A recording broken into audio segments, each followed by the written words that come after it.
Bonsoir à tous et bienvenue dans le journal des régions. Le représentant spécial du gouvernement chinois aux affaires africaines était au cabinet de la vice-présidente de la République. Au terme de leur entretien, le diplomate chinois a livré l'objet de sa visite. On l'écoute au micro de Génial Afouda Monsi Agboka et Mathieu Sekeno. C'est un grand plaisir et un grand honneur pour moi d'être reçu en audience par son Excellence, Madame la vice-présidente Talata. Et lors de notre entretien, nous avons passé en revue le sommet de Beijing du FOCAC. Et lors de ce sommet, d'importants résultats fructueux ont été dégagés. Et son Excellence, le président Patrice Talon, a chargé son Excellence, Madame la vice-présidente, à participer à ce sommet et donnant une contribution importante à la béninoise au succès de ce sommet. Ma présente visite, c'est la première visite après la tenue du sommet de FOCAC et je viens ici notamment pour renforcer notre amitié et notre coopération amicale avec le Bénin. Moi, je suis très heureux de venir dans ce beau pays et dans cette très belle ville de Cotonou. Et grâce à la présidence de son Excellence Patrice Talon, je suis heureux de voir ces dernières années que le Bénin a déployé d'énormes efforts pour réaliser le développement du pays et aussi réaliser l'amélioration du bien-être de la population. La Chine entend consolider et développer les relations d'amitié avec le Bénin et aussi promouvoir notre coopération dans tous les domaines et à différents niveaux. Pour promouvoir les projets, je pense notamment dans l'infrastructure, dans l'industrialisation, dans la modernisation agricole, dans l'éducation, dans la technologie, dans la paix et dans la sécurité.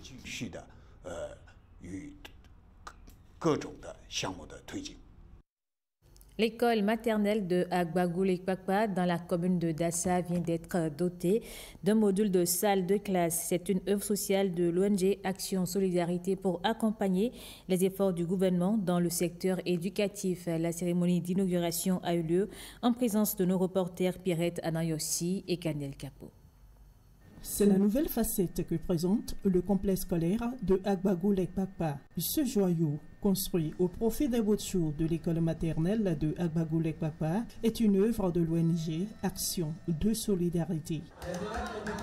L'infrastructure inaugurée est composée d'un module de 2 salles de classe avec bureau, magasin et d'un bloc de latrine à 4 cabines. Elle vient améliorer les conditions d'apprentissage des petits-enfants. Cette réalisation a une valeur de 31 225 290 francs CFA.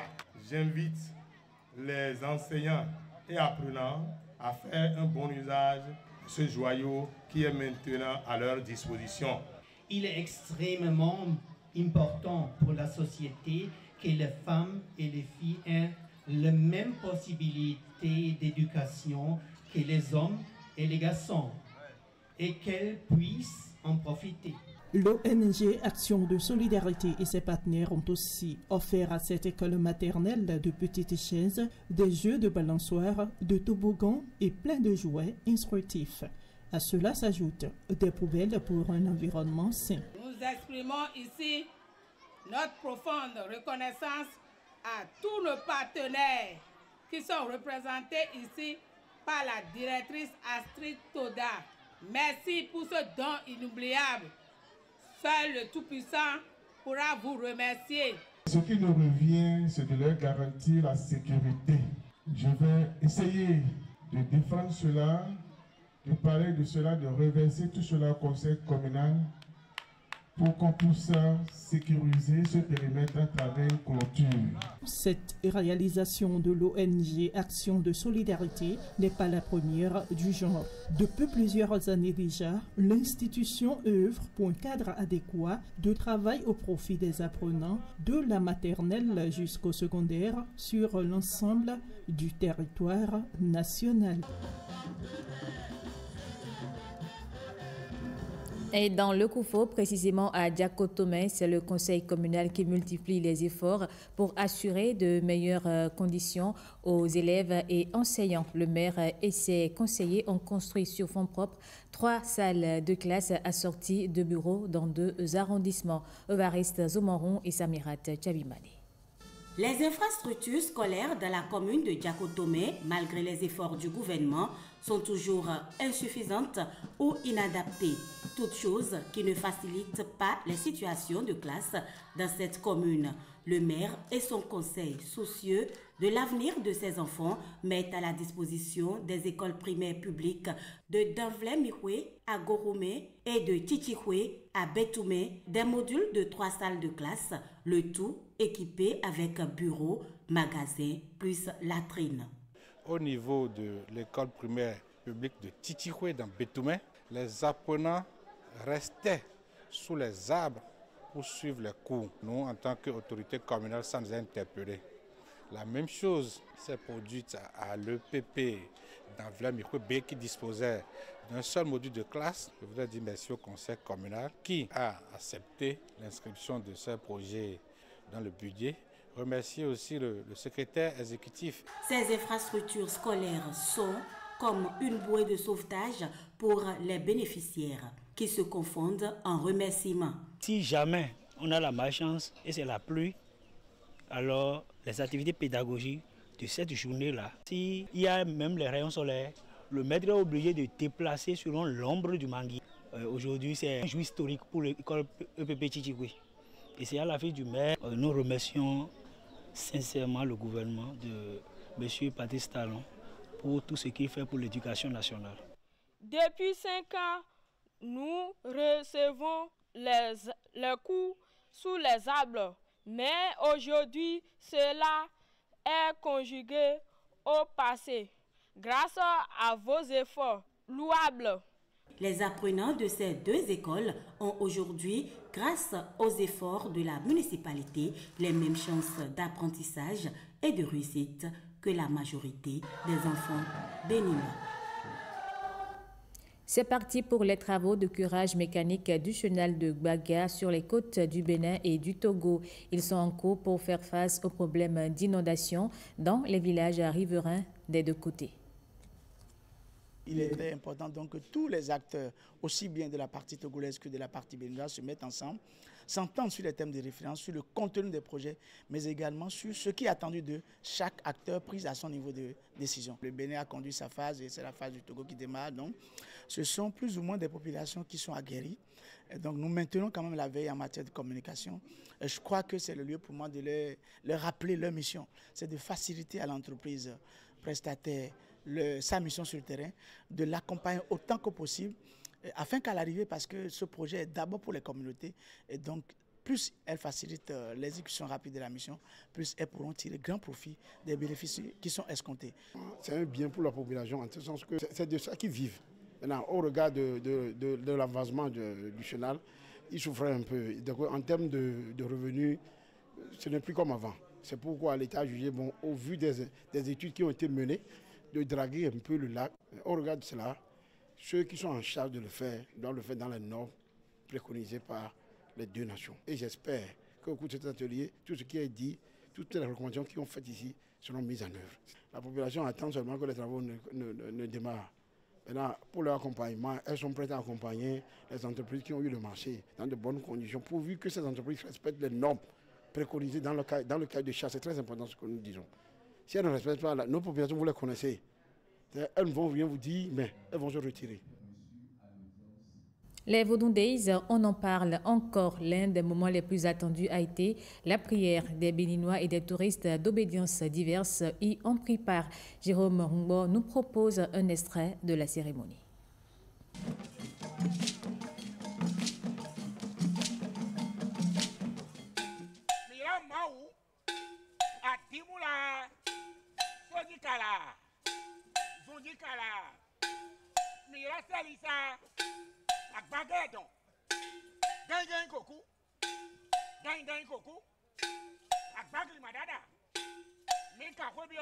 Que les Vaudous soient avec vous et vous bénissent.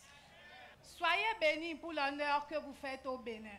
à l'Afrique, à sa descendance et à sa diaspora à travers le monde en participant à la présente cérémonie Vodou, symbole de respect et de concorde. Soyez tous bénis du Créateur, qu'il extirpe de nous tout esprit de mal, qui nous accorde la paix dont le monde a tant besoin aujourd'hui. Que nos Vodou, Vodou Lissa, Vodou Sakpata, Vodou Yemandja, Vodou Rebioso, Vodou Ochun, Vodou Dan, Vodou Tohosu, Vodou Ifa Arumila, Vodou Hoho, Vodou Gou, Vodou Wu, Vodou Sinangura, Vodou Elegbara, Vodou Mamiwata, Vodou Ohala, Vodou Ohosi, intercède pour nous et accorde à chacun de nous ici présents ce soir le bien-être, la santé, la clairvoyance, la réussite, la fortune, la générosité, et la tolérance. Maintenant, j'invite chacun d'entre nous, dans un recueillement conforme à sa foi et à sa pratique spirituelle, à solliciter dans le silence les grâces dont il a particulièrement besoin pour son bien-être et son épanouissement. And personal growth. Que les Vodou ouvrent à chacune et à chacun May les portes du the bonheur. Vodou open to each and every one of us the doors of happiness. Au nom des Vodou, chacun de nous sera exaucé. Each and every one of us shall be granted our wishes. Ainsi dit, So it is ainsi said, accompli. so it is accomplished. Wadi.